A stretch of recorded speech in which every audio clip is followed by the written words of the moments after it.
7 o'clock, and we want to begin by saying thank you for caring enough to be here, to be present for this conversation tonight. And to all those that will soon be joining us through Facebook Live, we want to say thank you for that. Pastor Kelly will come and share a few words. There's something unique about where we are positioned specifically here at Mount Rubidel, because directly across the parking lot, our brothers and sisters at Temple Bethel have experienced tremendous loss. And as we talk about compliance documents, one of the heart and souls of this church here, as a church that believes in bringing justice where it is necessary, we won't comply with hate.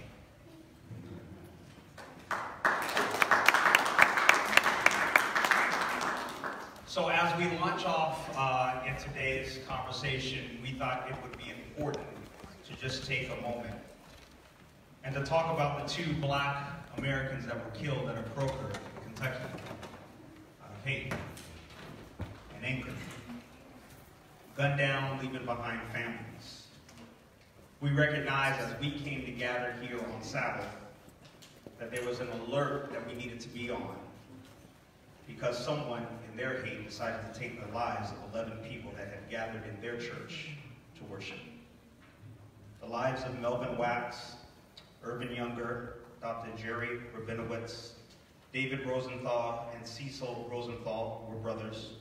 Rose Mellinger, Sylvia, and Bernice Simon, husband and wife.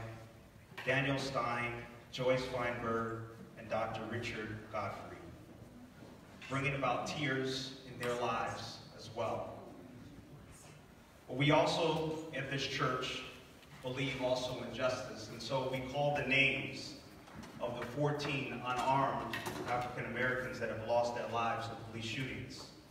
Arthur McCaffrey, Vernell Foster, Shermichael Ezref, Cameron Hall, Stephon Clark, Danny Thomas, Juan Marquis Jones, Marcus David L. Peters, Robert Lawrence White, Antoine Rose, Anthony Marcel Green, Rashawn Washington, Cynthia Fields, and most recently, Lothan G. We believe that the church is a place where we can bring about the healing of our communities. Tonight we talk about how we can move forward and bring about perhaps even healing within our church.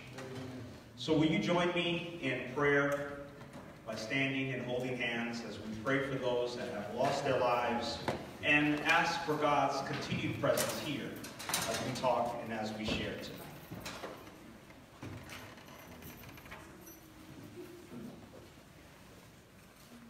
Our God and Father, we gather here tonight as believers in you, as those that have a heart for your work to go forward, as those that are gathered that are concerned about not only our church, but concerned about the world, concerned about this community.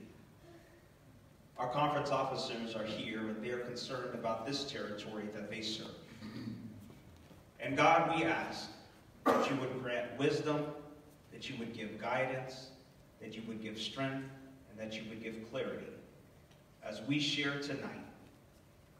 God, may you bring about healing, would you bring about strength.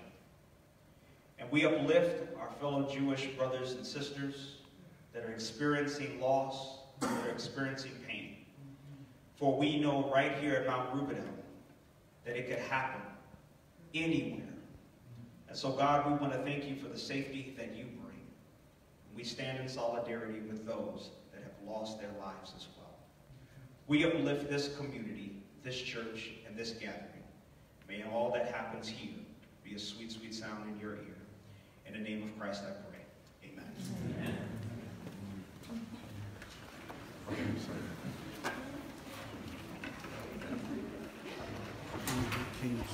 Again, I want to say a good evening and welcome to everybody. Why don't you just shake the hand of the person next to you if you came in there with them. That's all right. Maybe you can kiss them if you officially belong to them. belong to them. You should get their number before you start doing all that other stuff, all right? That's what we create here. It's a community for us to do that. Hey, we want to really dive right in because we want to get into the conversation we're having tonight. And really what we want to be able to do is facilitate dialogue. A lot of times what sermons are on Saturday morning is their monologues outside of amen, preacher, or what happens at Sabbath lunch if you didn't agree with what was said on the pulpit. But today, what we want to be able to do is have a very real conversation about some of the things that have recently been taking place and what has been happening within our institution. And so it's a very institutional conversation. A lot of times during church, we use Adventist language, and that assumes that we don't have guests. You know, here at Rubidoux, we try not to speak Christianese and those things because we know we have people who might not always understand it. But tonight, we're just going to be very frank. Although it's a broad discussion, it's a very Adventist conversation, okay? So you can use words like veggie links and tithe and offering and all that kind of stuff, okay? That's all right. I also just want to ask if, right before we get started, if those of you who are joining us online, thank you guys so much for joining us on our Facebook Live page. We know that you're caring about this conversation. If you were living in this state or maybe you could get here, you would be here, so we appreciate you. But just before we do dive into the topic at hand tonight, I want to ask if we could just put our hands together and affirm our conference staff for just taking the time to be here. The one thing I don't want to assume is that all of us know who these individuals are. So I'm going to ask if you could please just introduce yourselves for a brief moment and what it is that you do at the conference office. All right, let's start this way. I'm Sandy Roberts, and I have the privilege of being the president of Southeast Woo! for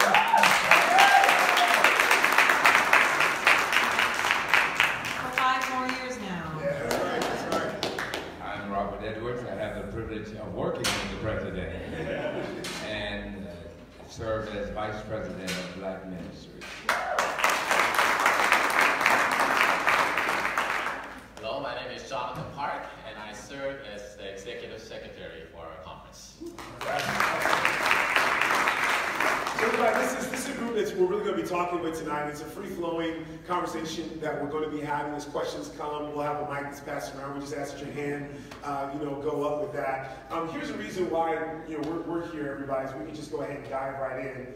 Is a lot of things people hear, they see different articles, maybe it's a spectrum and things on Twitter and Instagram about this concept of a compliance document. So people are like, well, what exactly does that mean? What does this mean, compliance? And then they start to understand the issues surrounding the stance that our union, and obviously we're in this conference, which is in this union, has taken with women's ordination. And so just to kind of clarify for everybody, what is this concept of this document and what was the purpose of it? So people who might be a little ignorant to it can understand, okay, what is it that we're actually really dealing with? And that's for anybody here who can address that. They're looking at me, but Yeah, you're going to have start? big bucks, so you need to start. I was talking to Pastor Kelly earlier, and I said, to me, it's still part mystery. I'm not sure that any of us really know the exact thought that went into this document. It's been said that it does look like it was put together by a committee, and indeed it does. But the intent, obviously, is to put in place in our worldwide denomination a process that will address leaders and others that are non-compliant to church policies. And there is a process that's outlined with having, first of all, someone has to report that they are non-compliant. It, in many ways, is, in my mind anyway, it looks like we're setting up a judicial system within the church for holding individuals that are in leadership, particularly organizations, to be compliant with every church policy. I should have brought our policy books tonight to show you, but we have both the North America Division and the General Conference working policy books that, when they're stacked together, they're about this thick, double-sided paper, and It is thought that most of us are out of compliance in some area around the entire world. In fact, the auditors reported at the recent annual council that just in the area of audits and financial compliance on every policy that's there, 83% of the organizations that were audited this last year around the world are out of compliance on something. So to be out of compliance is not extraordinary.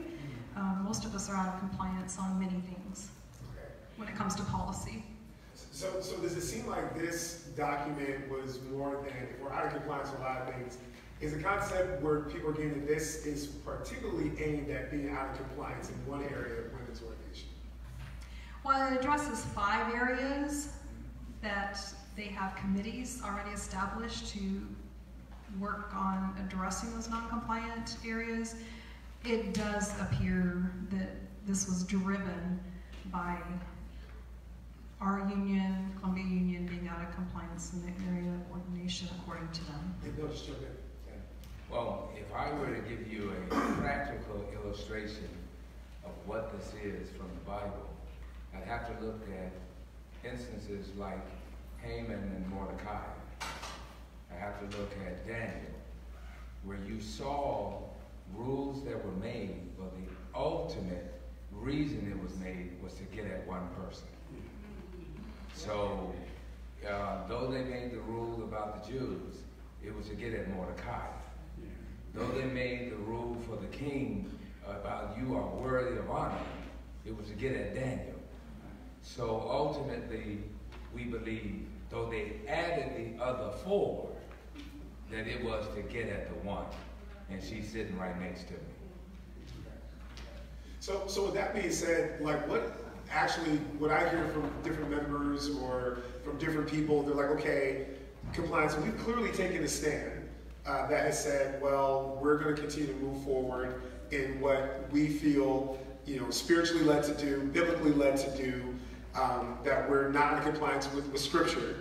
And so some people are like, okay, well, with this document, everything being put together, what can happen? Like that's what a lot of people are very curious about as well. Like what actually can happen with being out of compliance based on what was just voted in this document with those meetings that they had? If you look carefully at the document, and we have it right here, but if you look we have a few more ones at the document, after a process that includes identifying those perceived non-compliances and warnings, the leader, the union president particularly, would be notified that they are under a warning and would receive a public reprimand. And if it continues, they would be placed on removal for cause or subject to policy application. In fact, they would lose their voice and vote on the executive committee of the General Conference. So Ricardo represents us, our union president, Ricardo Graham, represents us on the executive committee of the General Conference. And it would limit his ability to participate. And then it does take further steps to say that they could actually be removed from the committee eventually with further non-compliance. So it more affects than the leader and the individual. Some people have been worried that maybe our union or this conference would no longer, there's a point where we can no longer be a part of the Adventist institution. Is that any truth or correctness, to that? That some people get concerned or worried about that? I don't think the document is clear on where this ends. I really don't. I don't think that that to me is one of the challenging, especially challenging parts of this document. I don't think that it is clear on when this ends, the whole process. And I think the potential is there for them to read into this that there's going to be more to follow. So kind of like almost left open-ended just to be able to do kind of what's needed. That's what I perceive when I read the document. Okay. All right. Has anyone seen the document before? Anyone got a hold of that? Okay, so you guys have been able to look at it. Question, yeah? I was just going to say maybe they assumed compliance at an early stage That's right. That's very possible. Yes. It seems like to me that it would take a long time to get down to global conference, because it would seem that our North American division would be, as the structure of the church is, the division covers all of the unions. The unions cover all of the conferences. The conferences cover all of the churches. So it seemed like to me it would be a long time before they would even get down to where the Southeastern California Conference is, because they would have to go through the division first. If the division is out of compliance, that's going to mean some great stuff right there. Yes, that's how it is. I've heard different people, whether it's article or panel discussion like this, that by the time it gets to that, it will take 3-4 years. What I'm nervous about, what I care about is, it's not 3 years, it's not 1 year. It's during that time, how many people would be disappointed at our church? And especially, it's not limited to millennials. Those people who feel like our church is more driven by policy or this process rather than holistic approach to ministry. That worries me more. So whether it's 3 years, 5 years, whatever happens, happens. But until we get to that point, how many people are we willing to lose? So whether it's 1 year, 5 years, whatever happens, happens. Comply or not comply. But it's the souls that will walk out of this church. It's those souls that will say, that church, it's not love, gospel-centered. It's not about people, but it's about policy. Policy exists to assist people doing the ministry, not the other way around. I was going to say that even beyond the 3-year period, I think there's an ulterior motive, and most of us have experienced this over the last 2 years. I think what leadership is attempting to do is undergird trust by almost having a fake news complex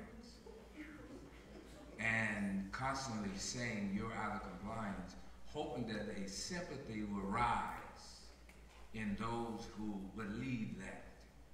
And often what happens is the vocal minority sounds louder than the silent majority. Mm-hmm. And so I think we need to be aware that it's more than just policy, it's an undergirding of trust.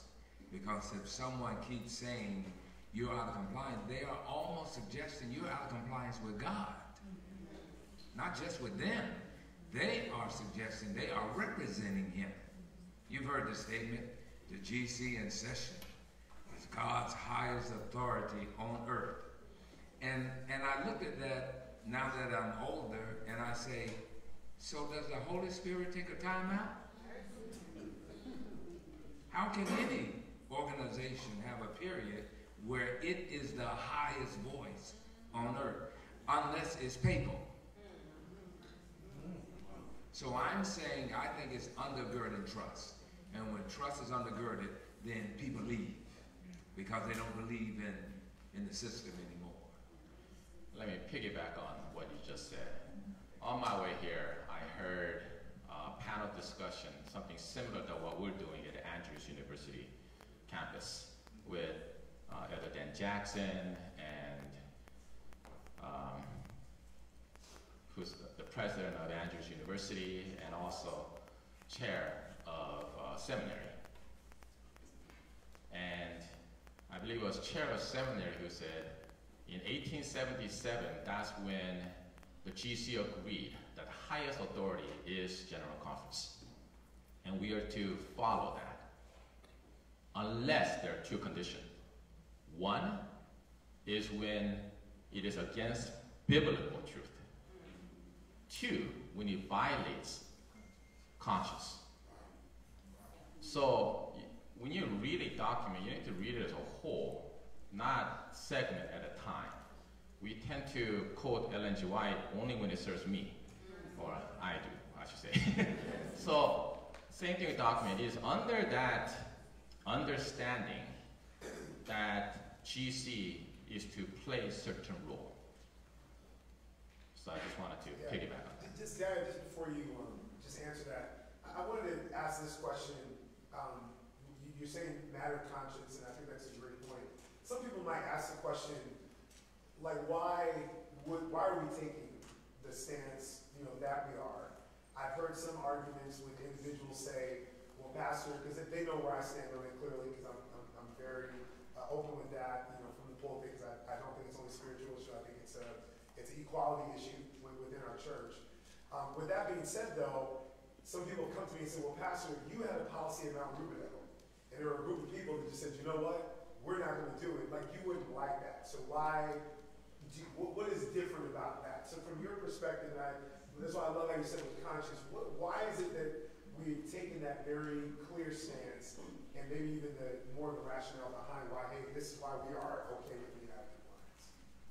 I think both this conference, Southeastern California Conference, and the Pacific Union have had a long trajectory on trying to be sure that we are treating all people with equality and dignity and honor, whether particularly in the area of gender, but in all areas, that we are treating everyone as people of God, the family of God. Our conference has had a history of looking at policies and trying to make sure that we have policies that honor that belief, that we are all created equal. And I've mentioned before that years ago, before this conversation really came into the spotlight, this conference decided that they were going to look at benefits, and any benefits that were really discriminatory against women particularly. And in our conference office, they made the decision, because most of the people that were getting a benefit that is financially wonderful for pastors and full-time employees, education, allowance for your children to go to Adventist schools up through college. We don't make a lot of money, but we've got that great benefit that helps offset some of those expenses. Well, when you looked at the conference office and local churches, it was mostly men that were getting that benefit because they were mostly the full-time employees, salaried employees. The support team in our office, the secretaries and others, were not getting that benefit. So this conference decided we were going to give it to them, even though by policy we weren't supposed to. So we have had a long history of trying to make sure that we are treating all people with equality with our benefits. And as far as ordination, people have asked why do we take such a strong stand on ordination itself, when ordination probably has become something it wasn't really ever meant to be. And I believe that that is true, that we have made it something that theologically it never was intended to be. However,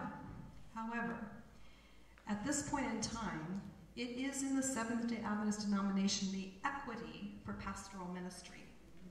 And so what we've been saying here in Southeastern, as long as it is what it is now, we're all ready to come to the table whenever the worldwide conversation happens about what ordination is and what it isn't.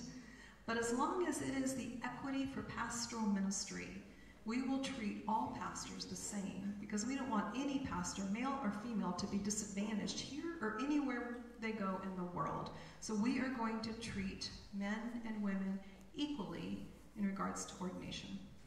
Amen. So when I view it, based on the denomination statement, when they decided who could be a president, notice what they said. They said, you have to be ordained. However, a woman could be a vice president. Now, what's significant about that? Then this is a human resource issue. It's a glass ceiling. It is not a theological issue, because I saw nowhere in the Bible where it said women can only go so far. So what they have done, which gives us reason to continue, they have done 3 studies. And out of the 3 studies, they have not concluded that it is against the Bible. But they also say they have not concluded that the Bible is for it. And then I say to myself, I only need Joel 2:28.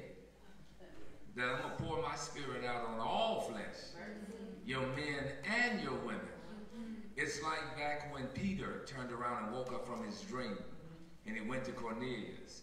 When he got to Cornelius' house, notice what happened. Lo and behold, Cornelius started speaking in tongues. So Peter's response when the Jews were like, hey, we can't bring them in. He said, how can we deny them when they received the same gift that we did? The same sign that we got. So if a woman gets the same outpouring of the Holy Spirit as a man, then how can we deny them what we give a man? And so just understand, this is a human resource issue, a political issue that they've decided that we're going to make a policy about a spiritual matter. And so it is something that, as far as we're concerned, does not stop us from going with our spiritual conscience. 2015 General Conference session, our GC president made it very clear that this is not a biblical matter. Some of you may disagree with me, but let me share you why I take that stand. When he was chairman, he said, on whatever the floor votes, that he and the General Conference will be supportive. If this is a biblical matter, doesn't matter how many percent votes on certain things, you take a stand. You need to be Joshua and Caleb, not because of majority. I don't believe we should vote what's principle. Okay. Policy we vote.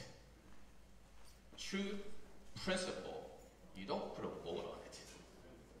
As you work those through and as it becomes a practice, perhaps, but you don't vote.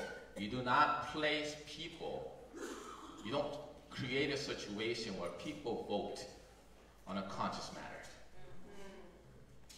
As a pastor, I would never do that to my church board. I will work it out so that the practice side, implementing certain stuff, yes, we vote, majority rules. But I will not ask my board members or church board members to vote on biblical truth or principle or the conviction that people have.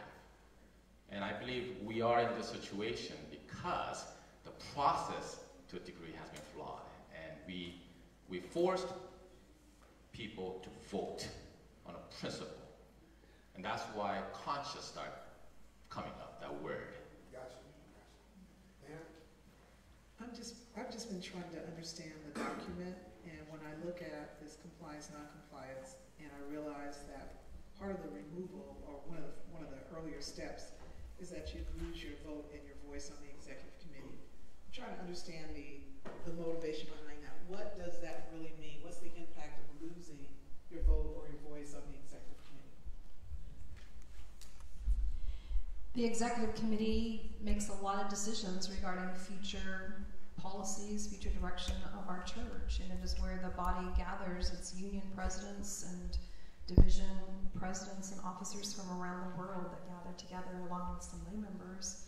And our union president is the voice that represents this entire union and how we feel about different things in the direction of the church and any policies that may come to the floor or anything that's to be voted. So that voice is important to register where we are in losing that voice or vote. We've been using kind of the image. It really is like taxation without representation at that point. So, speaking on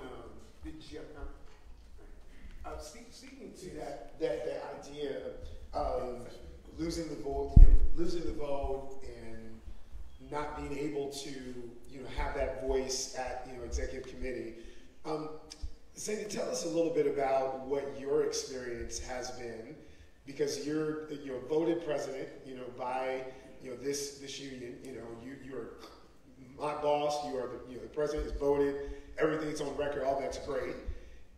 Are you treated differently than the other presidents who have been voted in their sphere when you go to these different meetings? And if you could maybe give some people some insight onto what your experiences have been when you go to meetings as you're supposed to as a conference president.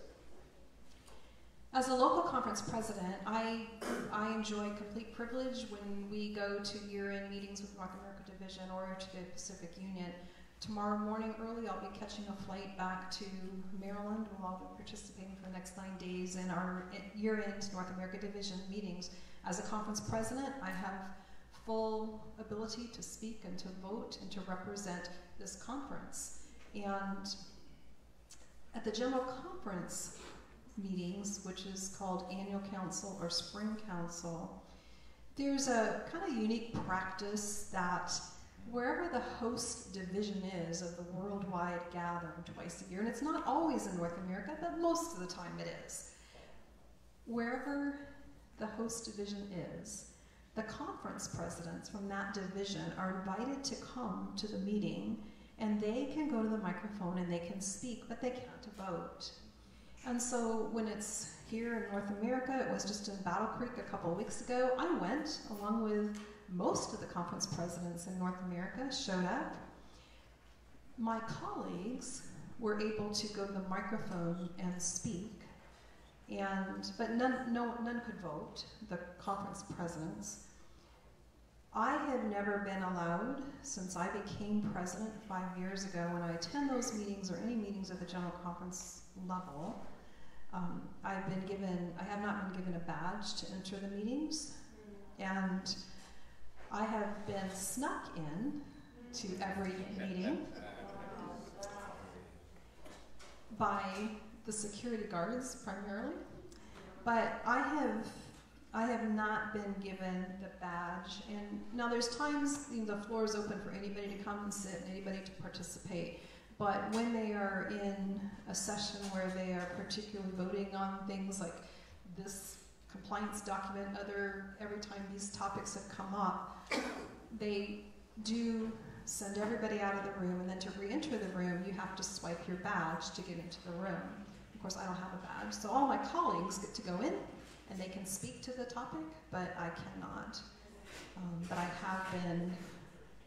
have gotten into the room by the grace of some really good people. Let me make one statement. I appreciate everybody that's commenting, but I need some young people. I need some of you young people who have been tweeting and writing to please get the mic, to let us know what's on your mind, because actually this is why we are here. I would like to go back to something that you mentioned, Pastor Edwards, about the PR element and also the equality issue, and the fact that I feel that it's going to take some kind of legal position that someone takes in the church to move the General Conference toward the right spirit. The reason why I say this, I can remember when I first started working in the denomination, that they used to have the head of household. I don't know whether some of you remember. We're too young. I'm not. I remember. They had the head of household policy that only a person who was, especially in the ministerial aspect, could receive the top salary as a minister or ordained, whatever the case may be. And if a woman, the wife of that minister, worked in the denomination, they received less. It took someone in Mountain View, California, a lady, to sue the denomination to stop that policy. We had a policy for retirees. It was called sustentation. Some of you those workers may remember that. And it took, once again, the outside entities to come in and move the GC to understand that you cannot determine a person's retirement. That's an equal aspect. And so now we have in our denomination for workers, the worker contributes a certain percentage, and the denomination or the employer contributes, which gives you a nice retirement. I can remember ministers, maybe I shouldn't even say this. You think it's enough? But my point is this. My point is this. I actually believe our denomination is not going to move until some ordained president decides to emphasize the inequality of this situation in our church, and the government will have to come in and say, you'll stop this policy. Since you directed that at me, I'm going to use the words of Obama. Don't boo, vote. And I'm serious. We have a practice of church business meetings where members don't show up. But when an action is taken, we complain about it. Don't boo, vote. Show up. Show up on the little things. And then these big things won't sneak up. So if you really want to make change, then get another GC president. And you can only get that by participating on the local level and moving up. But when you are absent as a young person and you don't participate in the process until after the process, then I don't know what you're complaining about, because you can make a difference by participating way beyond the let's file a lawsuit. Let's file a line and punch our ballot to start with. And if it has to go to another level, fine. But the first part is you need to participate. I think it's difficult to see a kind of clear line as to how we can be engaged and how we can make that that type of difference.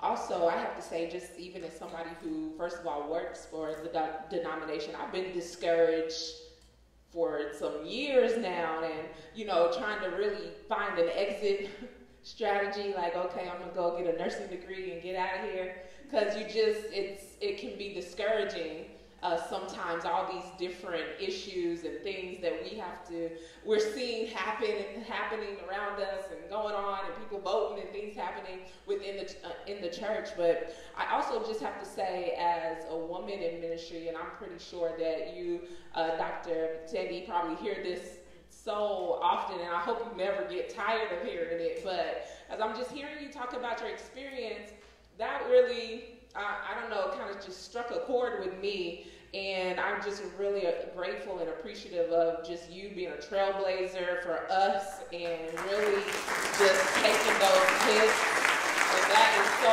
important for somebody like me to hear, to know that we're not in this, like there is somebody else, even on a whole nother level, enduring this and really sticking in the fight. And so I'm just really grateful and appreciative for that. And I'm sure you didn't necessarily set out to be maybe, even that, but, that's what God has called you to, and thank you for just being faithful. But again, for somebody who is just, a little younger and in this thing, sometimes it can be very discouraging, and it is difficult sometimes to see that clear line of engagement. How can I get engaged, or what can I do, or how can I influence that beyond Twitter and Facebook and all those different things. So I guess I would like to understand a little bit more how we could actually impact, even at the local level.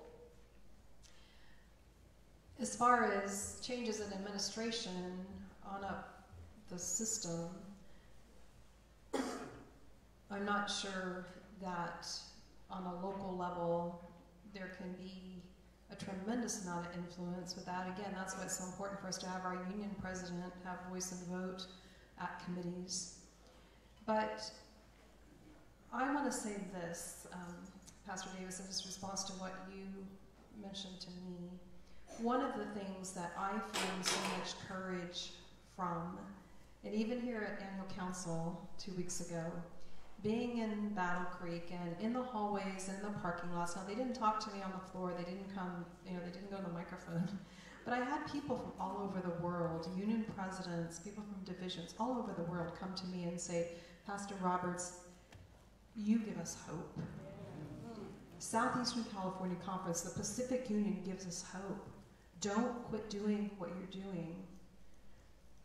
I think a lot of them were fearful for their jobs if they were to go on record saying that. I wish they would, but at least they said it to me. And that gives us hope. And that makes me even more determined here in Southeastern California Conference and in the Pacific Union that we can model what a healthy, inclusive church looks like.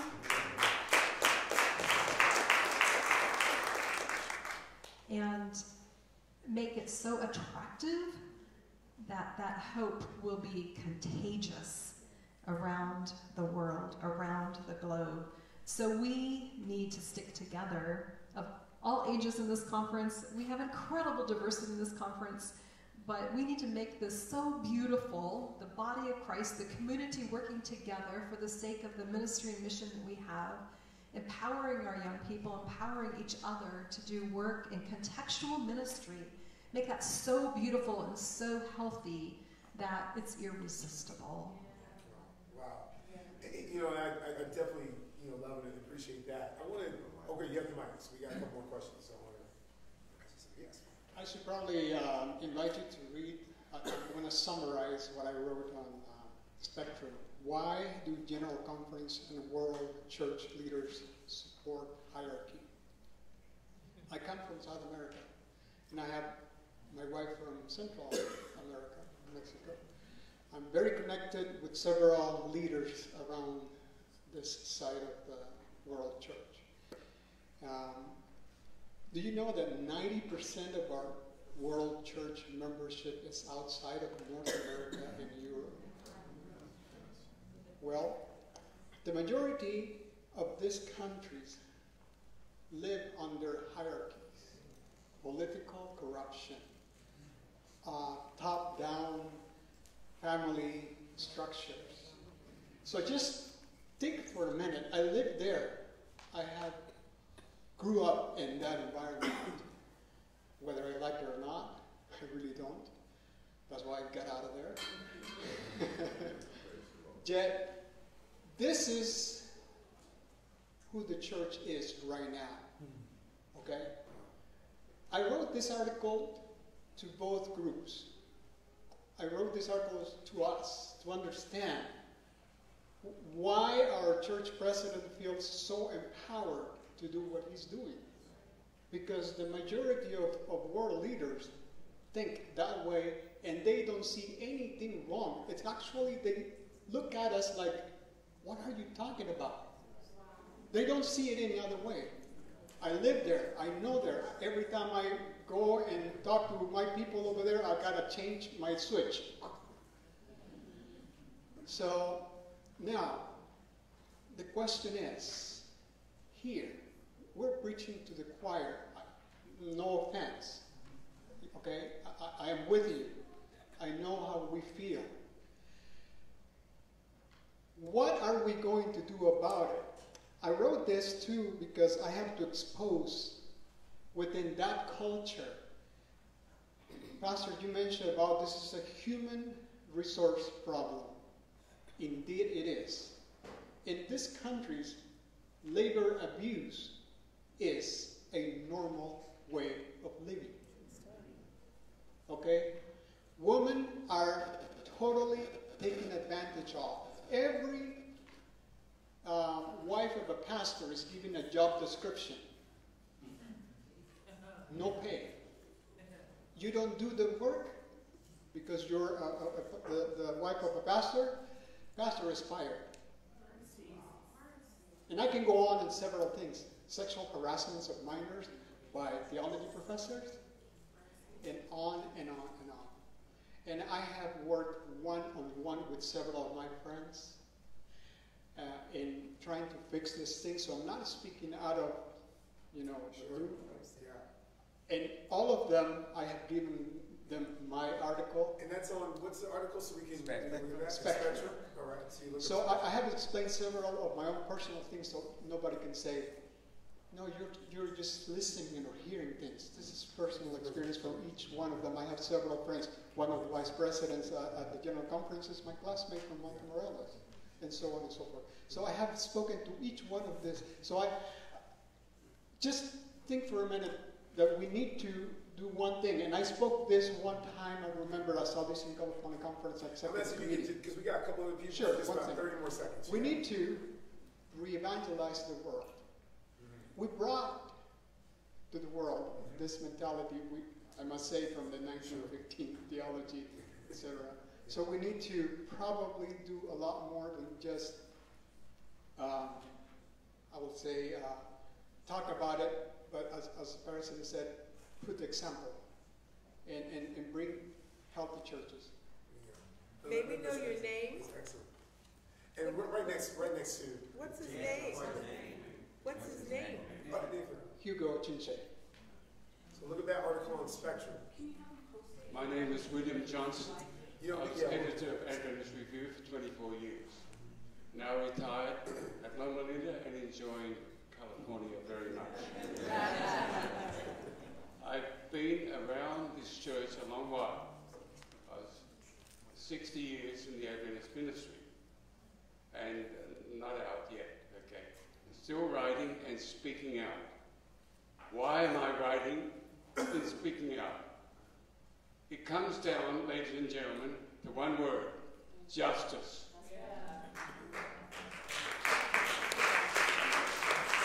One of these days, probably before most of you, I'm going to be in a situation where the next thing is I face my Lord. And He's told us what He requires of all of us and of me. What does the Lord require of you to do? Justice. To love mercy and to walk humbly with God. Amen. Amen.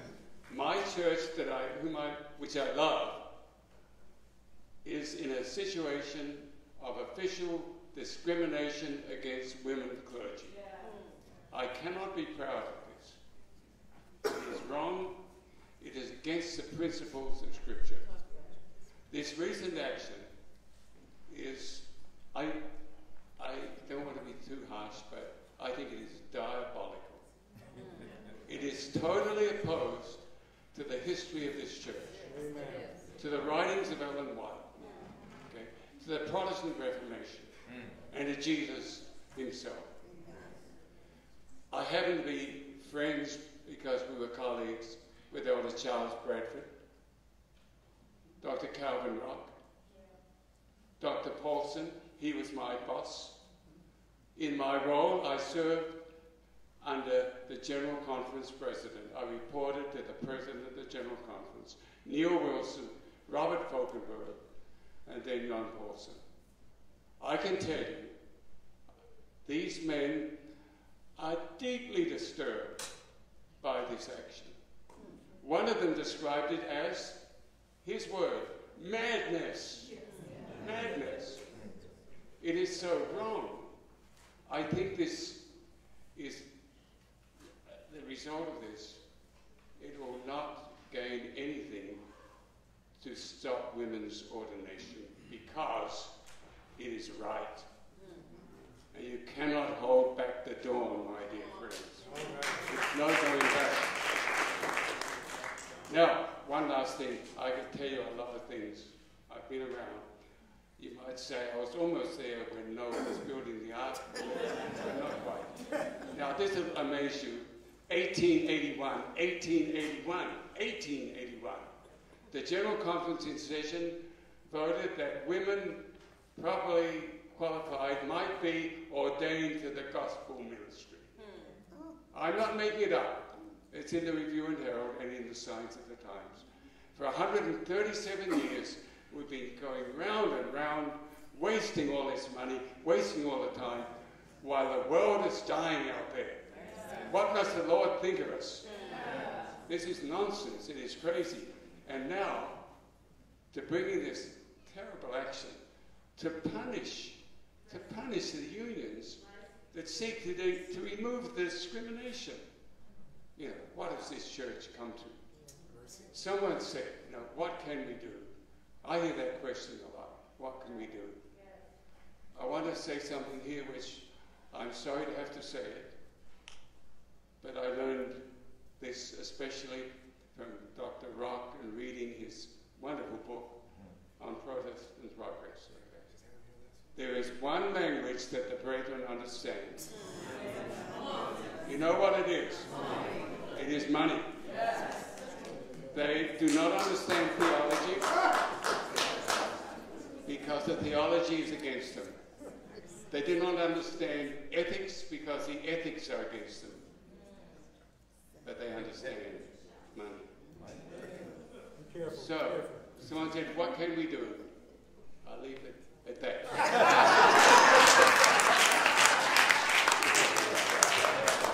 I do want to say this. Nolan and I are faithful tithe payers.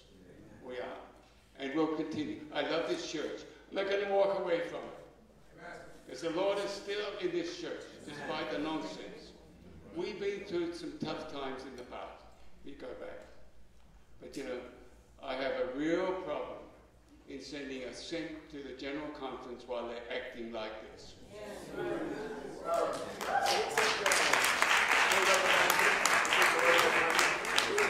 And everyone, we have probably about 15, 20 minutes, so we're going to ask, if I'm a little tight on your comments, that's great. We want to get as many people there. And we also want to ask these folks a few more things as well. Pastor Edwards, you asked to hear from the young people. I don't know what your cutoff is for young. His age.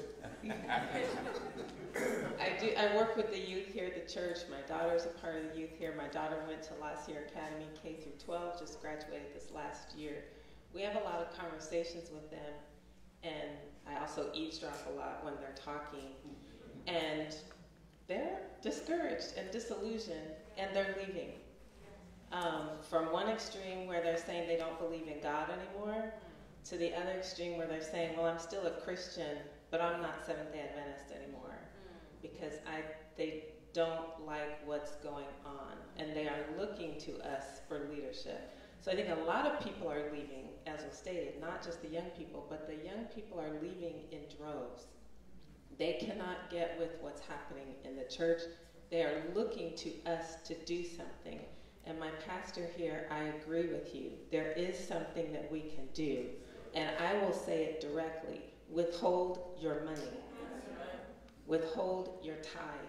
If every person in here withheld tithe, if Southeastern, sorry, Madam President, but if Southeastern withheld their money from sending it to GC, if Pacific Union withheld their money from sending it to GC, they would sit up and listen pretty quickly. We need to take direct action. We need to hit the streets. When they dressed up like 1800, we should have all showed up looking the way we would have looked in 1800.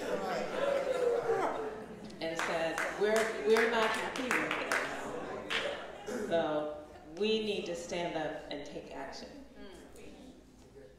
Okay. It is. Yeah, let them go. Let the young people. I'd like to. He was first.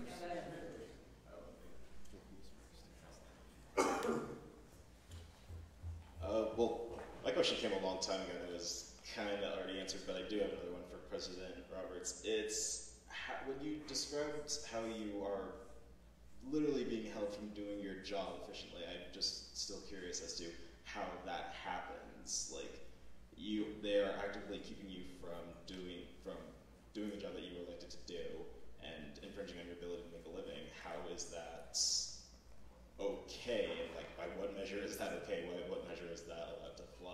Or still, yeah. Well, and let me be clear in response to that, that I can do my job. My job is to be the president of Southeastern California Conference, this incredible territory that God has given us here in our 5 counties, and work with our incredible pastors, our schools. That's my job. I get incredible support from the Pacific Union and from the North America Division, so there's nothing that inhibits me from doing my job. The only thing that I do get inhibited, or the only place that I get inhibited in order to use my voice, is at the General Conference meetings, which is twice a year. So otherwise, I fully am capable and empowered to do my job as conference president, and that's because this conference is supportive, and the union is supportive, and the division is supportive of what we are doing here. And so I don't want to give any impression that I can't, they're inhibiting me from functioning as a conference president. I'm fully able to do that. And I love doing it. I do it with joy.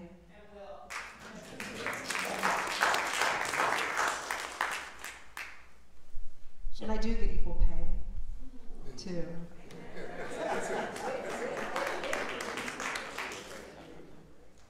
So I had a question regarding the policy, just kind of shifting our mindset towards action. As someone that enjoys policy, I'm looking at kind of the nuances in it.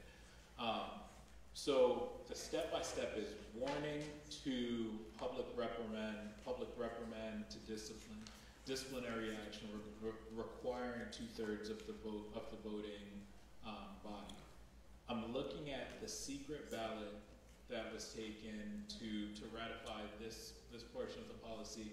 59% of all members that were voted in favor of it. When we talk about kind of the detriment of people, of leaders, of union representatives having their voting rights removed, what it does is it kind of solidifies the body around this policy. My question is, what are the demographics of the church, the global church? What's the general consensus as it relates to women's ordination? And then what's the demographics of the voting body? So besides union presidents, who else makes up the voting body, and how can we effectively lobby as a church, as members of the church body? And I know lobbying sounds like a bad word, but in terms of developing letter writing campaigns, in terms of influencing our brothers and sisters around the world, what can we do there to influence those votes?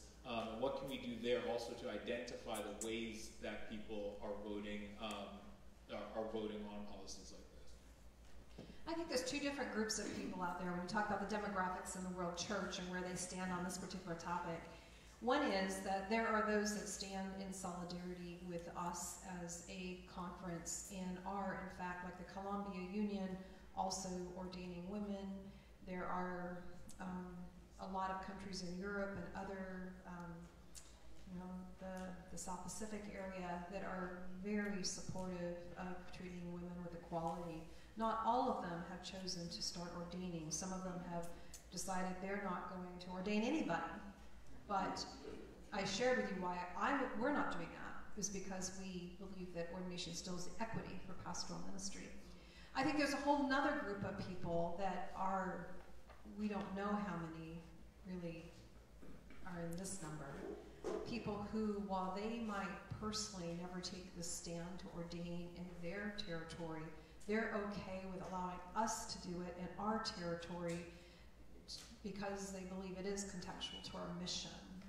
So I think you have both groups, and then you have those that are just outright opposed. And we know that the leadership is split pretty much half and half. The elected leadership, but your members, I think there's a lot that can still be influenced there, a lot of influence that we can have, and just leveraging every relationship you have around the world. So I think I want to ask this then, with what you just said, as far as the idea of, well, it's working for you all in your missional context, that's fine. For us, it might not. With that being said, then, we didn't want to just turn this into like some session where we just talk, gripe, and complain and do whatever. And we are kind of preaching to the choir because if people weren't, comfortable with certain things, so we want to see what we should do. So my question really is, with all that's going on, with the stance we've taken, we're saying something can't happen for 3 to 4 years. Is this a fight that we should have to try and get, or is it something we say, you know what? Our conference, this is our mission field, so other people, we can't be concerned necessarily about what's happening over there, so let's just focus on the mission that God's given us here. And maybe, is this fight, because we are doing it, we are having equality, is this something we should just focus more on mission and not on this fight? And is it taking us away from mission? Maybe to try and do that. Just throw that there. There's a text that says, this you ought to do, but not leave the other undone. I don't think there's any way possible you can ignore it, because when it comes and slaps you in the face, you're going to be surprised. I think you need to be on alert, but I think you don't need to get distracted. When they were talking about the daughters and the young people, one of the things that I've done all along the way is maintain the conversation with my daughters. I made sure that we talked about it, but I wanted to share with them something. I had a text that I had here that I want to say to every female pastor, to every woman who may be struggling with this, before I give you the text, is this. In Luke 4:18, Christ said, the Spirit of the Lord is on me. And he said, because he has anointed me. Anointing is greater than ordination. And I think we need to be cognizant of that, because we seem to be flipping it. You see, anointing is God laying his hand on you. Ordination is man. And when you say, I am going to leave the hand of God because I'm not feeling the hand of man, then you're not even being like your own Christ. He was our example, and he went on to go a little further. Not only was he anointed, Isaiah 53 verse 3 already predicted that he would be rejected. So here he is, he's anointed by God, but rejected by man. But yet at age 12, he said, don't you know I need to be about my Father's business? So to every young person here, and to everyone that's observing online, what's your business? Is it your Father's business? This here has not discouraged our leader. She is still going to do what God called her to do.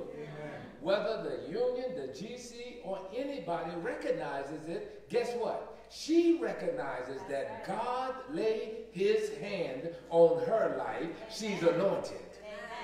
And so if you're thinking, I'm going to flee because they are against me, okay, then you're going to quit your job.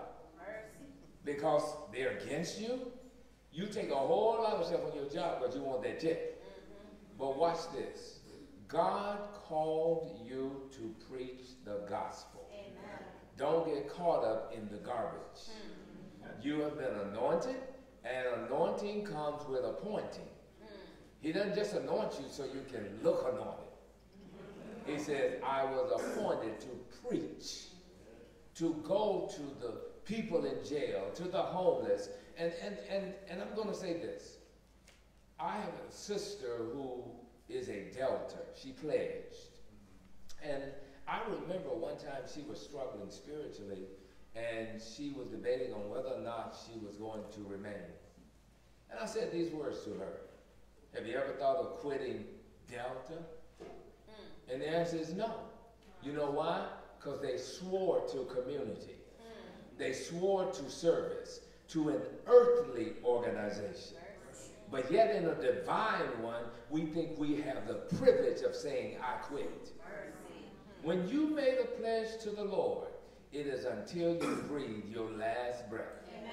And I'm here to tell you, this ought to encourage you. When we were going through our civil rights experience, it didn't discourage us because a skull was cracked to stop. It said, though you may put dogs on me, I know I have the right to vote. And I'm going to do everything I can, even if it costs me jail or it costs me life. But we are living in a time where it doesn't cost you a thing. All you got to do is pay attention. And we struggle with that. So Pastor, let me ask this along that. I do see a couple of hands, because I think this is a big part of also the conversation we talk about people leaving. Help me understand, I'm glad you all are part of the institution. And this might get into some of the theological debate, but a lot of us have been taught that the Adventist institution is the church. And so what I'm hearing from some young people is they're like, nah, I'm good with the church. I'm not good with the institution. And some people, though, have not been taught that there is a difference between the two.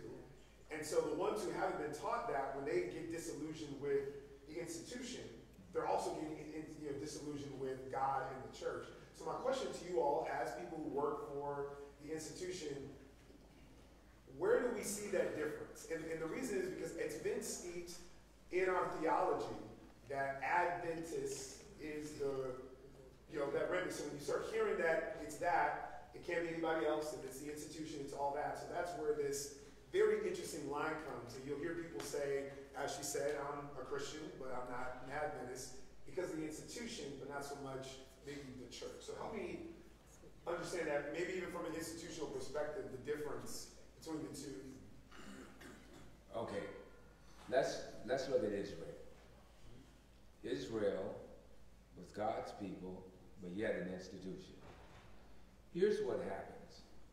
Until God declares the institution is no longer his, it is God's. Go throughout history.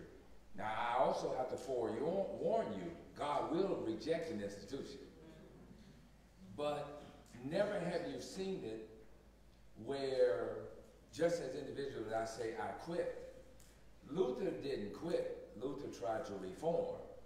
Luther got chased out. He didn't run out. So, if we believe prophetically that we have been called for such a time as this, as an institution, until God shows otherwise, which there are signs that take place. There are things that take place, and I don't think anybody can pinpoint and say this is the day. All right, just like all of a sudden the Protestant Reformation came along.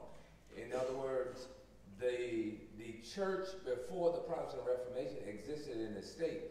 Even Christ, when he came, Ellen White says he came in the fullness of time. The church was debased, but he still was a part of the church.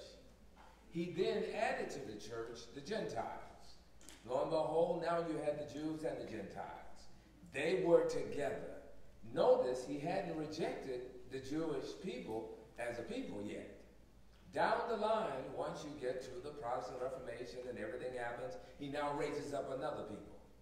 So I have never seen God, even if he rejects an institution, do it by way of members running out.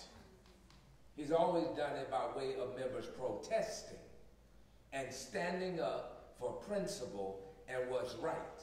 And then he does the calling of his people and will say, come out of her, my people. But if you're going the opposite way, what institution are you going to? God has always maintained his people in an institution. And even in the end, he said, I'm going to call them from the east, the west, the north, and the south together once again. So there's no such thing as an independent, I'm just a Christian. I'm just a believer. We are called together as a group to serve God's purpose. And as we are serving God's purpose, I'm going to be honest with you, some of this stuff will just pass over your head because you're going to do what God called you no matter what. And I think that that's what my concern is, that we are not doing what God called us and then justifying it by saying, I don't agree with this. I ask you, do you agree with God? Are you fulfilling God's mission? Are you going, therefore, and sharing the gospel into all the world?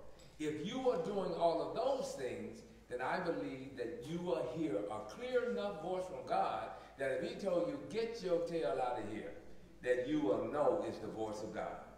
So I'm encouraging you, just do what God said, this you ought to do, but it doesn't mean you can't protest.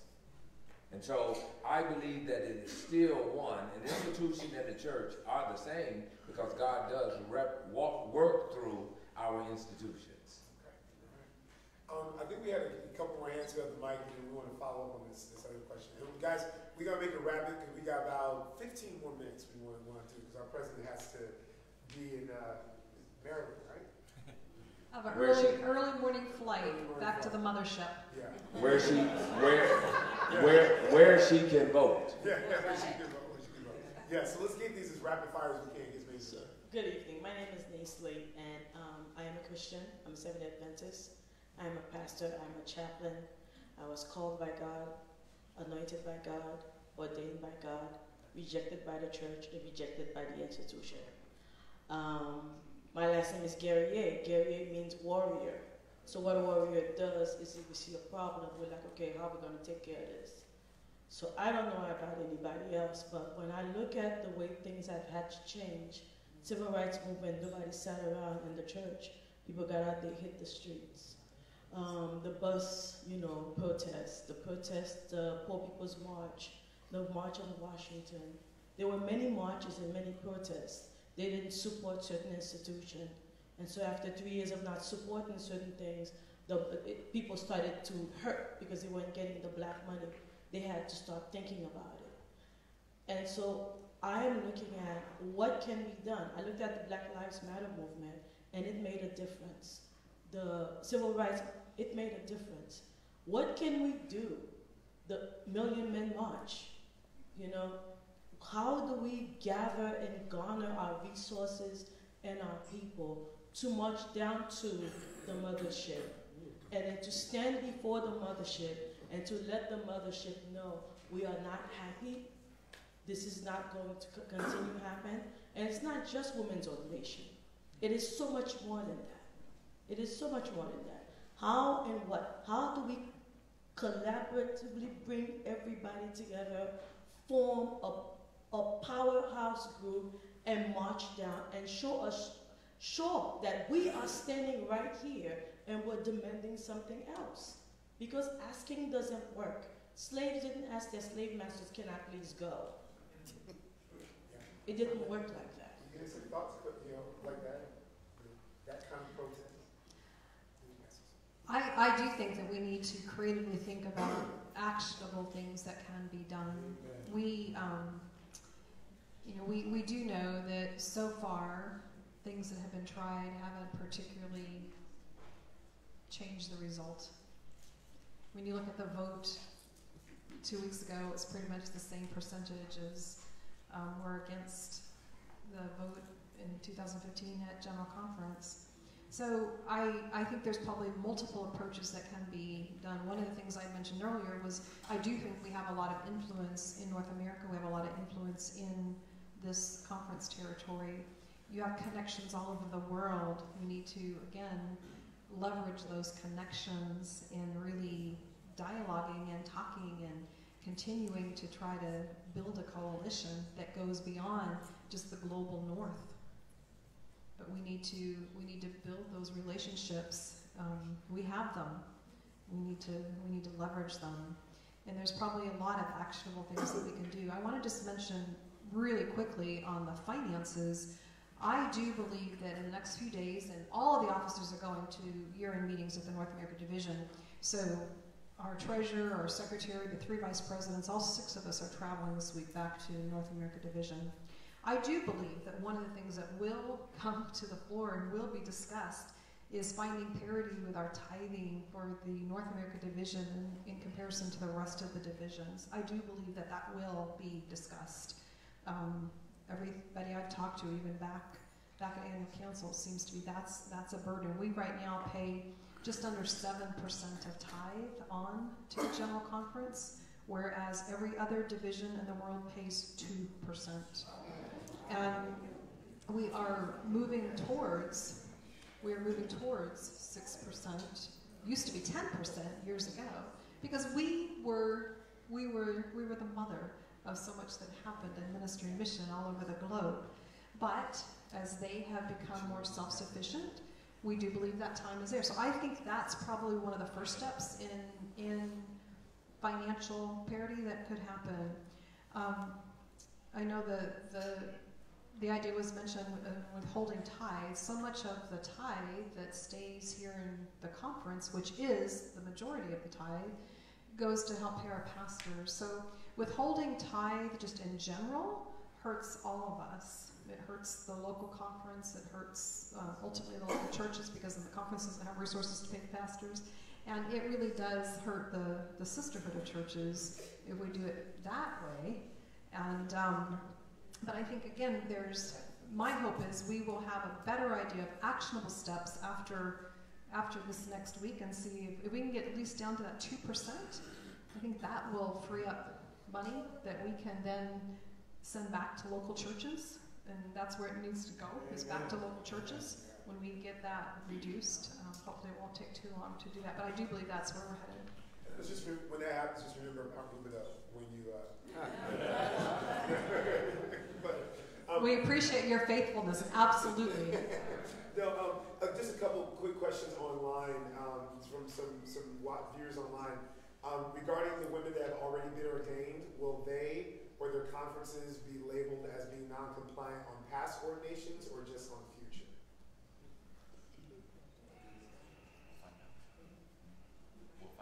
We don't know that. Again, there's a lot of mystery behind some of the thought of this.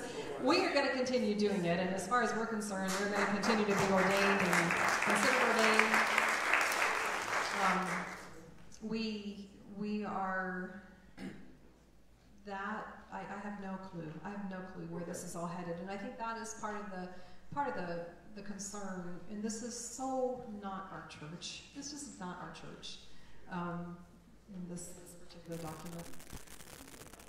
I wanted to address a few of your questions of what can we do. I don't have a particular answer, but I could reflect a country's history. By ethnicity, I'm Korean.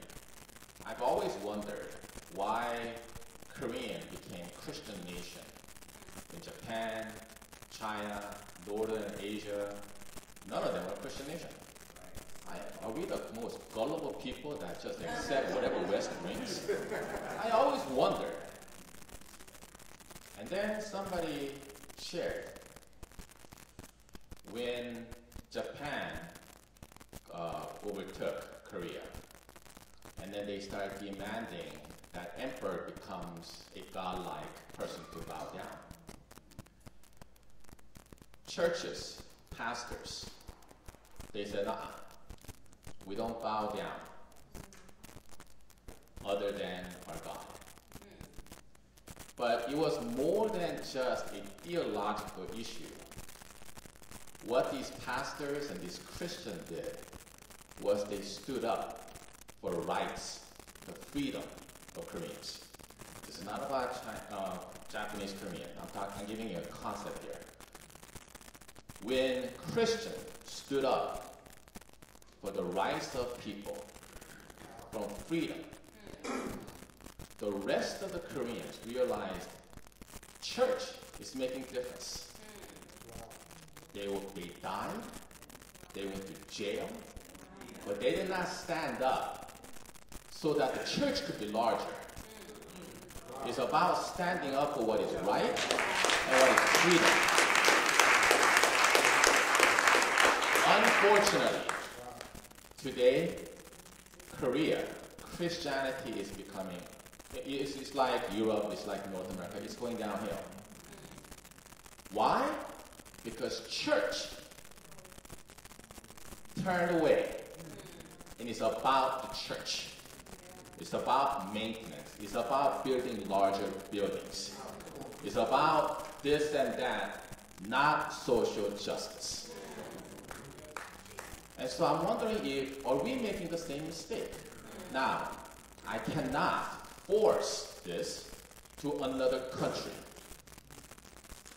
But I don't see why not in terms of, as long as it's not a biblical matter. Somebody mentioned, I forgot who, we will comply when we're in a situation where we're violating the law. Then we will comply. Well,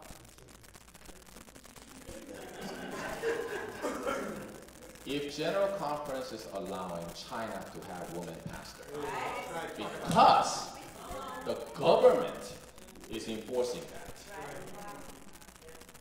they're respecting that government. Why do we have to get sued by somebody in order for us to do what is right? So, what can we do? We create a movement.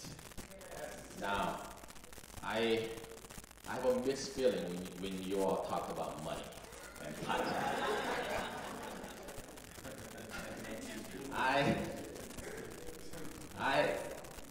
I struggle with that. I struggle with that. Personally.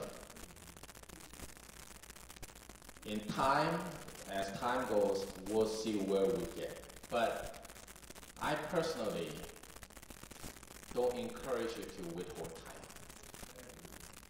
Or Dr. Roberts said, we are to model. One of the things that we have to model is generosity.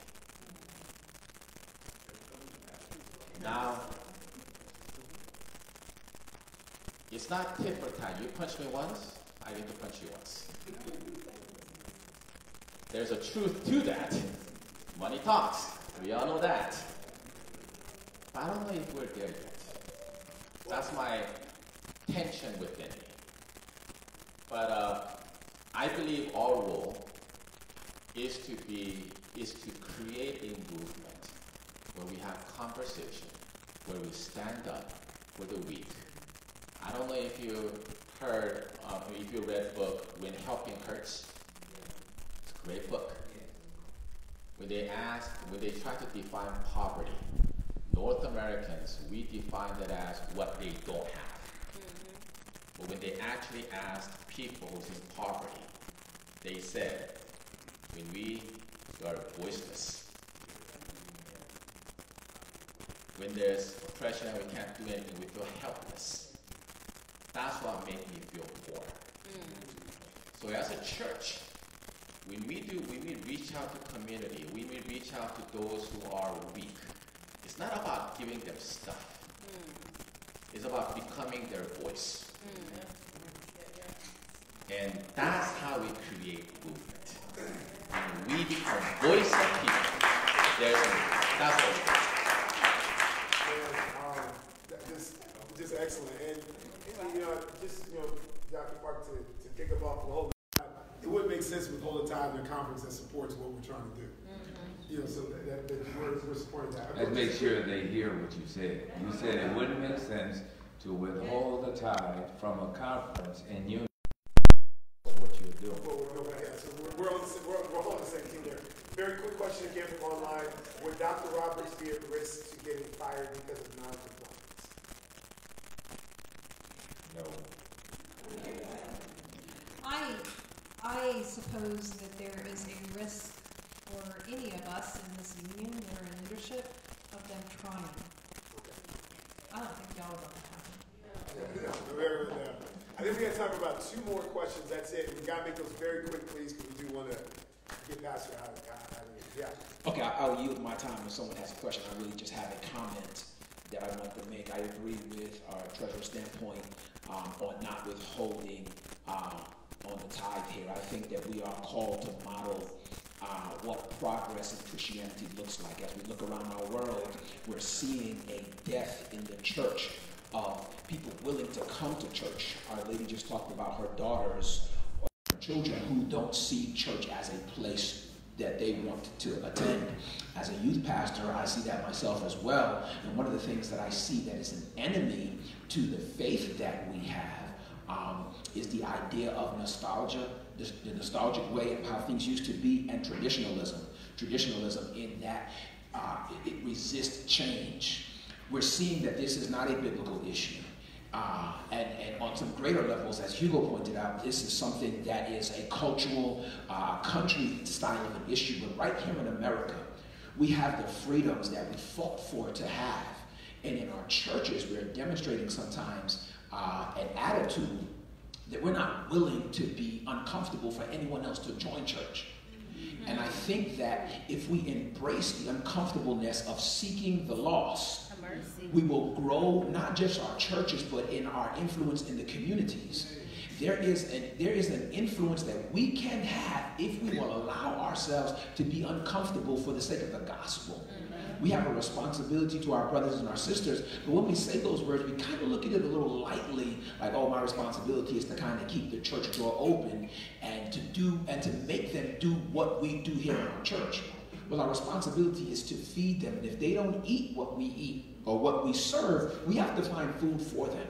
So we're living in a society right now and in a world at the moment where they're choosing to eat outside of our church, not come to our churches, because we're not practicing that social justice aspect, or we just don't even care.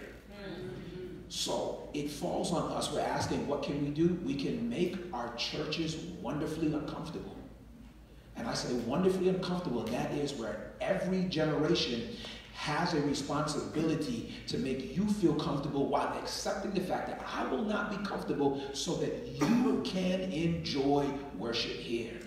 It doesn't mean that I'm breaking principle. It doesn't mean that I'm breaking the commandments. What it means is if this Sabbath someone is up there who I don't necessarily agree with, but I don't have a biblical issue with them, I can support them because their idea, their personality, who they are, is worth the sacrifice that Christ gave them.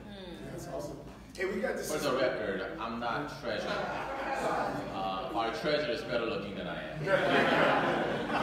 Michael, who is the voice of the youth to the General Conference, and how can we get connected with them? The reason being, when I was watching the session, when they were voting and speaking to the document, there were a couple of persons, I will certainly not call the names, were speaking on behalf of the youth, and were indeed young. But I don't think they're representing the majority. So how can we? Well, the interesting thing is the young lady who did speak up, because my eyebrow rose when she said Oakwood. She is from GYC. Okay, and pretty much was one of the only young adults in the room. So to a degree, you can see a political side to this, okay? So it wasn't open just to young adults. And so, but I go again, let's forget about the GC level. Who is the voice in Southeastern for young adults? Where are the young adults in Southeastern speaking up? And I'll go again. You all do good on Twitter. You do well. But you're not at meetings where it would make a difference if your presence was there. Every election in every church. Where are the meetings? No, well, no, they know the meetings. They're announced. So when they have a church business meeting, rather than go to Regal, AMC, or whatever, why don't you come to the theatrics that's at the church business center? Okay? All right? So yes. I think you're assuming that the youth are not involved and they're not speaking out. Probably they're not visible because there's a lack of connection and a kind of that rope that kind of extends between the leadership and the youth community. So I would say as a pushback that they are, but just not in the form that you may think they are. Okay, now let me help you out with that. So I go to an election where you have to punch a ballot and give your vote. Now I may not be voting, but I'm connecting. Then guess what? It doesn't count. I'm saying in a forum where it requires a vote to make a difference. Connections don't do it. You need to be in the room. First of all, you are a lawful citizen of that organization.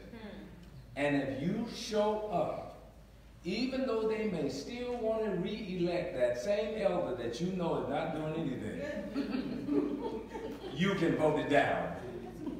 And you can put in young adults who are filled with the Spirit, who also can lead. So I'm not saying they're not doing anything. I'm just talking about the voting forum, that you need to be in the voting forum. Okay, so we got to do rapid fire because again, we're going to, they've said we can extend the time a little bit, which we're very thankful of because we got flights to catch. So let's go here. If you don't have a mic, that's okay. Let's go ahead and try and make it rapid. Years ago, I spent a... I'm sorry. Yeah, we have some. That's okay. I'm going to defer to my elder. Just a quick. Go ahead. Years ago, I spent a lot of time talking to my father-in-law. And I say it was when I was younger. So was he. And he was telling me about growing up in the ministries of the Adventist church. And he was a church pastor, he was a church administrator, he was a conference president, he was a union conference secretary. But one of the things he told me, that the history of the Adventist church was that black ministers did not get a full salary, because black ministers could live on less. Black ministers did not get the same retirement, because black ministers could live on less. Women are being treated in the same manner because we devalue the contribution of women. And unfortunately, this is a societal problem that extends into the Adventist church. You would hope that it wouldn't. But I think back to a school psychologist that used to work for me, and she went one day to an adult novelty store and bought a fake penis, which she kept in her drawer of her desk. I hope there's a really good... and she was mistreated and minimized because she was a woman, she would take it out and lay it on the desk. Now I'm not saying that our female pastors ought to do that. But what I'm saying is sometimes we treat our female pastors. So take about 10 more seconds. Just okay. Got to take it. Just 10 more seconds. Maybe what they should have done is to say that before you're ordained, you have to be circumcised. Yeah. That's yeah. Thank you. Thank you, Pastor Kelly, for this forum. 2 items, please. I'm a 32-year-old millennial, obviously female. I'm 6th generation Seventh-day Adventist on my father's side. He comes from a third world country, so I understand the collectivist mindset that you mentioned. I'm about 7 on my mom's side. I have always been at the table. I have always been in nominating committees. I plan to stay in the church. I'm still in the church. That's right. My pastor in the salmon-colored shirt. I stand with you in terms of what has worked in precedent. What has worked in South Africa, what has worked in 1960s. I stand with Dr. Lori Barker as well. I see your hand up. I'm going to yield the rest of my time to you. But that's where I stand. What has worked? Amen. We know. That's right. That's right. Thank you. I'm the voice of the aged 78, fifth generation Adventist. And I've seen the struggles that relate to injustice, whether it has to do with blacks in the church or whether it has to do with women's ordination. And to a large degree, the solutions are almost always the same. I don't know the gentleman's name. Dr. Parker. His indication that we as a church have to be an organization that is addressing the justice needs of the society really turn out to be what we have to do if we're going to move the needle. We as a church are functioning as the tail and not the head when it comes to the circumstances that we're faced with here in America. You think our church will stand up and speak out against Trump? No. But do you think our church should be standing up and speaking out against the problems that are happening at the border and the problems that are happening in terms of gun violence and all of that? Our church is failing us in the area that we really ought to be leading. I love my young pastor over here, Savory, because his theme, or if that's the right word, the motto for the youth is Micah 6:8. And Micah 6:8 has to be a part of who we are as an organization, and we're failing to do what God requires us to do when we're not having justice as a focal point of how we function. And until we get to that understanding that we're going to stand up for the needs of blacks, of ladies that need to be ordained properly, or whatever the justice concerns are, we have to do that. And I have to throw another pitch in. I love my pastor. I remember when we first hooked up around the issues of Black History Month. We came at him so hard, he let us know never had anybody hit him so hard in terms of what we thought were his failures. Now we stand up and laud him because he weaves into his messages the issues that we need to understand as a people in order for us to move forward. I want to ditto that, Pastor. Yeah, and I just want to, just so everyone is really clear too, because, you know, when we talk about the church speaking out on social justice issues, sometimes we can confuse with what might happen, as the language we're using now, the mothership, and what they might say versus what we don't say. I just want to let you know, like, all the things that we have done, I can speak for Mount Rubio, in the areas of social justice have been 1,000% financed and supported by this administration. There's no weird talk about that. When we've had our, we've had our town hall meetings, they have shown up to those to be there. They've been there when we've gotten awards for the work that we've done. So while we're pushing that, there's a bigger scale we want to see that happen. But just be proud to know that the conference that you're a part of believes in speaking up for those that don't, have a voice, and support the pastors and churches that do that. Yeah. Hi, my name is Kelly Phipps. I guess I just more of have like a challenge to you in your positions, very respectfully. I think sometimes it can be easy to minimize the experience or concerns that young adults have or why they may leave the church. And I think sometimes the way in which we talk about that, or the language we use when we talk about young people being involved, can actually be a huge diversion to us wanting to even come to the table.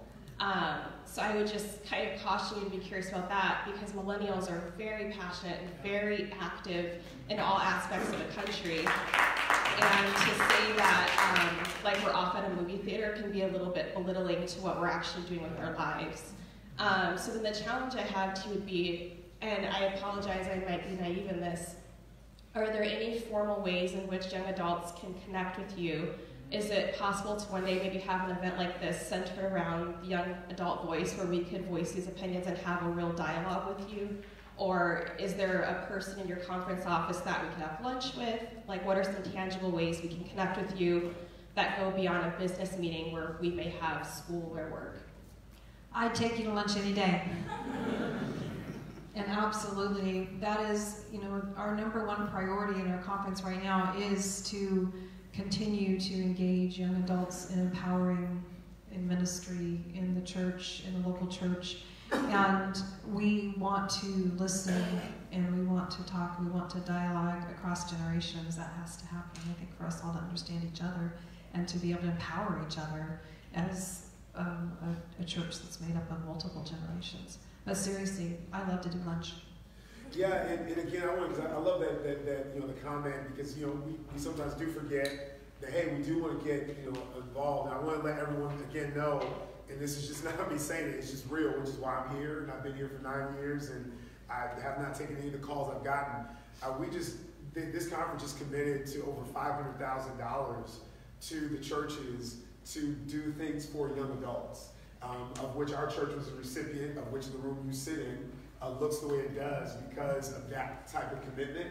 So we just need to connect. And so having another forum like this with young adults, I know this group would be completely happy to do that, or the one-on-one, because to me, you got to put your money where your mouth is, and that's happening. That's happening. Lori, just before, because I haven't heard this question, then we'll go right back there, just so we don't repeat. Yeah. I think what a lot of people are asking for and haven't come out and said it is that we need a list of names, email addresses, phone numbers, who can we contact in a tangible way, and then maybe eventually march on their offices. I think that's where we're going with this conversation. So if there's somebody that can put that list together, and we're asking for. Okay. No, I think it's great, and I know our communications person can help out, particularly with that.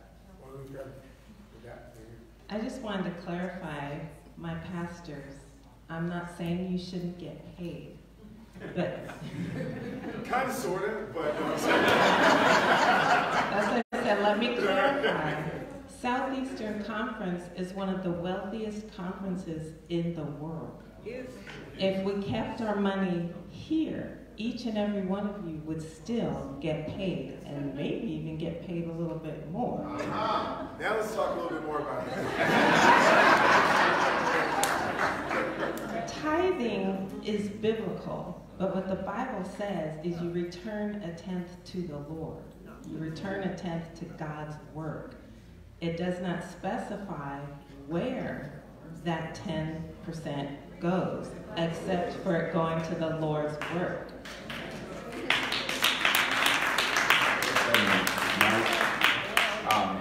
I want to say to the young adults. I'm sorry. Sorry, Pastor Evans. I thought you were finished. No, I wasn't. Oh, you paused for a while. It's a great pause. That's okay. Go ahead, Pastor. No. It's all right. No, go ahead. Okay. I want to say, first of all, in regards to that example used, I'm passionate about trying to let you understand the power that you have through vote. Because as it passed over 30-some years, I watch when those engagements come, and unfortunately, and I'm talking about gatherings where it makes a difference, where you're voting on officers or input of that nature, and unfortunately I do see very few. And the only thing I'm encouraging is you can start making your difference on the local level. And you can express your concerns, well, not only express your concerns, but you can get people in place who can address those concerns. Because too often now, we went to a meeting the other day, and I looked around the room, and the average age of the people in there was 60. Yeah, it was 60. And I was disheartened by it, because I know that means that some of the same ideas are going to be repeated again. I want to see you if possible, and I guess for lack of a better word, I want to see you take over. Because I believe if the military can take 18-year-olds and trust them to fly multi-million-dollar planes, if the military can put you in position and jobs can put you in position, why is it that we struggle with putting you in positions at churches? I'm saying it's time for you to be in position. And you have the qualities. If ever there's a generation of young people who not only have the Spirit of the Lord, but have the qualifications for leadership, it is you. And I just want to encourage you to do so. I would love to see a board that is 60% young adult and 40% others who are there to help bring some wisdom. But I believe it is your time and that you will make a difference if you become the leaders in your area. Yeah, so we have time for three more questions. And you, of course, can make a comment, but again, I don't know how many times we get an opportunity to have our leaders like this. So, questions would be great too. So we got about 3. I don't know whoever's got. I got 1, 2, then 3 here. Let's go. Okay, so my question is maybe a little bit more global. I like to understand things from both perspectives, so I can be informed before I revolt. So my question is, when you go online and you see a lot of people posting, it's clear that for many people this is like a theological issue, right? So they're as passionate about women not being ordained as we are about women being ordained, right? So there are those at one end of the spectrum that are like, women should not be pastors at all. And in a way, that position makes more sense than our current position or standard as a church. So I have difficulty understanding if we believe that women can be pastors and it's okay for women to be pastors, but we've come up with this idea of commissioning but not ordaining. What is the rationale behind that? And kind of how did we get here? I know it's a big question, but can you help me understand that? Because I struggle. The journey has been a long one, and it does have theological, cultural, multiple layers of how. And there are some books that are out there that do really talk about that journey and how we kind of got here as a denomination. And I'd be happy to try to share some of those with you. I can't think of the titles of them off the top of my head, but I know they're in my bookshelves.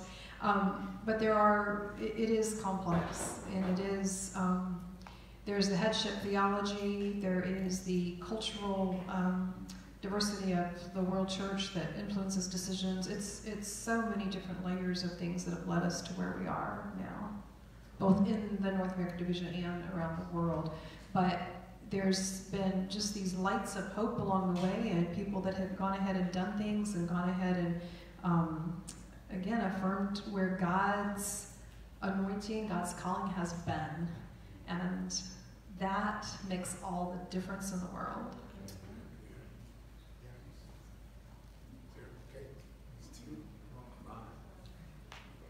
My name is Ronald Goldsmith. I'm one of the elders here from Rubida. And to the officers that are present, I was able to be a part of the meeting that voted you in. And it was a privilege to participate in the process. As Pastor Edwards has said, you need to be in position to vote. You need to be in position to vote. Now, the question I have for our president is, when you were voted in the first time, do you remember the percentages? I don't recall the exact percentage. I think it was very similar to what happened here. What was it, 75%? I think it might have been right around that 5 years ago. Because all of the other positions, which were male, were in the 90s. I think 93 was the lowest percentage, and you were dealing with 75-25. Unfortunately, those who look less like me were sitting right behind me.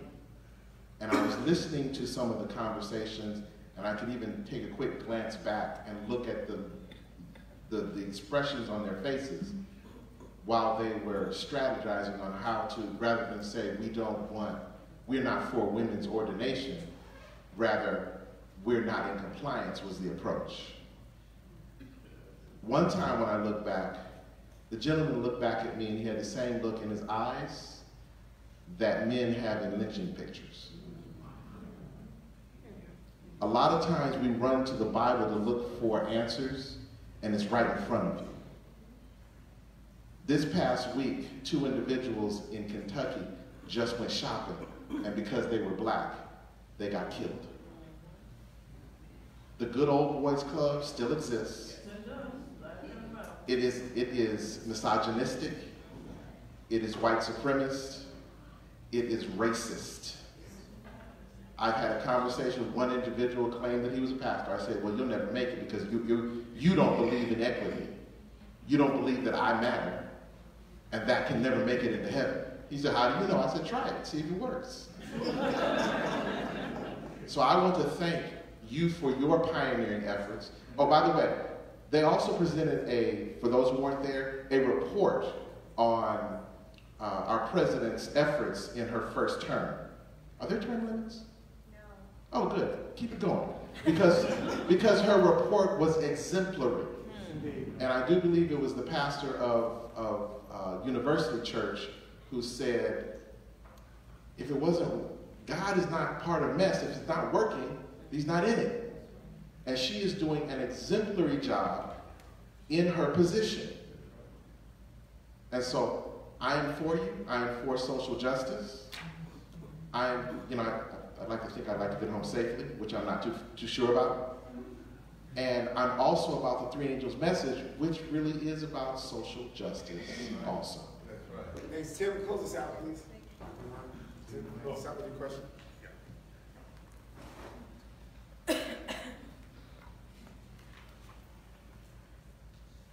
I have a comment and a question. I'm old enough to know what it was like in the civil rights era. One of the things that King talked about quite often was that we as a people have a hypertension of words that need deeds. We do a whole lot of talking. When rubber meets the road, we're absent. I remember Oakwood, back in the 60s, if you marched with King, got kicked out of school. I remember the General Conference in the 50s, where blacks picketed the General Conference in San Francisco. They haven't made back since. So the question that I have, I don't see a change coming, but I see a change coming. My question to the leadership, what are you going to do when they said, for your stance, we're going to pull your credentials, we're going to pull your retirement, we're going to cash you out, and we're going to see you in heaven. Wow. What are you going to do? That's the question I want to hear. All this talk is good, but where do you stand when stuff hits the road? We stand right here. What does that mean? Nothing changes.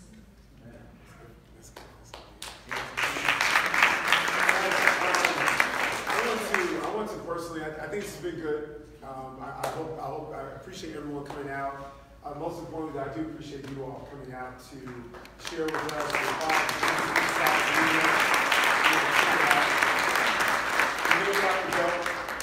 and continue to do the work. We just want you to know there's a group of people. Obviously, this church stands with you and for you, and we want to continue to strategize. And y'all, even if they're not here, I'd love to continue the conversation and move to action and different things that we can continue to do as a church. As the local church, when I'm moving on, any church is represented here to move forward in this. I'd love for us to do this, though. Can we all just stand to our feet and just stretch our hands towards our leaders? And we just want to just bless them with prayer as we get ready to go. Father in heaven, we're just thankful for boldness that you have placed within each of the individuals that we're praying over right now. And we know that boldness does not come from anything but you. It's a holy boldness that's found all throughout the scriptures. And anytime we find individuals being bold for you, there's consequences that come with that. And God, I'm so thankful that they're not afraid of any of those consequences because they're standing for what is right. God, they've encouraged us and inspired us that if they can do it, then we can do it as well. And that there's a new culture that's being established within our church to stand up for what is right. And God, I'm honored to be a part of this. And so we just ask that you would just bless them. You promised through Abraham that they'd be blessed in the going out and they're coming in, blessed in the city, blessed in the field, God. And so we just pray that you would cover them, that you would protect them, that you would prosper them, that you would gird them up, give them strength, give them wisdom, give them everything that they need to lead us during these turbulent times, God. And we're so thankful because we know that when times get rough and kind of rocky, it lets us know that you're still there in that boat. And that when you're in that boat, you can stand up and speak to the storm and say, peace be still. But sometimes you can even speak to us and say, peace be still as well. And so, Father, thank you so much for giving us a calm in the storm. And a calm doesn't mean we don't do anything. It just means we know what to do and how to do it, but most importantly, who we're doing it for. So again, God, thank you for this evening. May it just be the beginning of something fresh and new. And this will be a part of the story of redemption as you get closer to coming. This is our prayer in Jesus' name. Everyone say amen. Thank you guys again so much for being here. I just want to say, God doesn't ask us to comply. God asks us to commit.